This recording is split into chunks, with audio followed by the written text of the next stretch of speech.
It's the simple desire or empathy with the client themselves. It's understanding that they have a problem, they wouldn't have called us otherwise, and we need to put ourselves in their shoes and figure out what that best solution is as if it was our own problem. I see so many times that even if there's a problem or two with the building, that the recommendation is simply to tear that building down. I don't think that's the way we should be going about things, particularly in the market that we live in South Florida. We have the ocean and we have the Everglades, and we have to make it work in between. And there's not an infinite amount of land, there's not an infinite amount of resources. And oftentimes the best thing we can do is say, yes, we can renovate this building, we can repurpose this building, we'll figure out a way to do that for you. I measure the success of Jezerinac Group by how many satisfied clients we have. If we have satisfied clients, if we're doing our job, if we're exceeding our clients' expectations, everything else is going to fall in order from that. That we really care about the clients we serve, we really care about the people we serve. They all have their own particular needs. One is more risk adverse, one is a little more aggressive, one is a little more ambitious. Each one of those clients has a different profile that we need to react to. And what's on the inside of our company makes a difference to them in each one of those situations. What I see as I walk around to different people's desks, as I hear people at lunchtime, is it is a group of people that really cares about each other. They look out for one another. They look out for one another in their professional lives, in their personal lives as well. I just see such a supportive nature of the people of our company. When somebody gets a promotion, everybody is so outwardly supportive of that they really wanted that for that other person.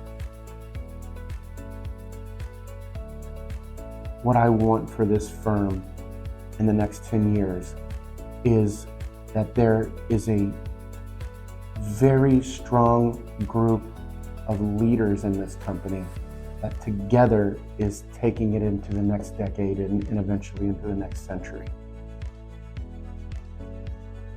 So for the first about 3.5 years of the existence of Jezerinac Group, we were in an office space that said it was about 860 square feet, but I think it was significantly less than that if we actually did the measurements. Occasionally we would back up and we'd hit one another's chair behind us. But because we didn't have room for that many chairs, we had a little fold-up chair. And whenever somebody had to have a meeting at their desk at a conference room that we didn't have, we would bring in what's called the learning chair. And whenever we would have a meeting with a person at one of our desks, we would fold out the chair and they would sit and we would talk. And so a lot of times there was conversations going on that certainly was a teacher-student type of conversation. And therefore that particular chair became known as the learning chair. Well, certainly many others have probably talked about the lunchtime walks. Others have probably talked about game night. What I really like is some of the impromptu lunches that we tend to go to. Just grabbing a few people, saying whoever's available at a particular time.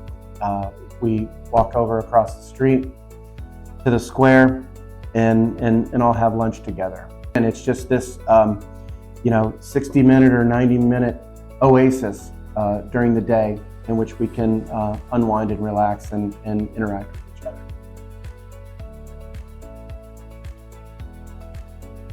My advice to somebody starting out in their career is to try to see the world a little bit beyond the numbers of what structural engineering is telling us. Try to relate what we are finding through our structural analysis or in design programs. trying to relate that to what that project particularly needs, what the owner needs, what the architect needs. Just seeing beyond the numbers is such an important thing.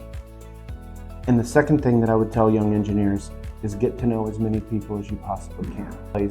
My personal value to this marketplace is largely dependent on who I've known and who I've met over the course of many, many years. And this firm was founded and grew on those relationships. And I would say to a young engineer, I can't tell you how valuable those relationships will be. Ron Jezerinac, President, Jezerinac Group. What's on the inside matters.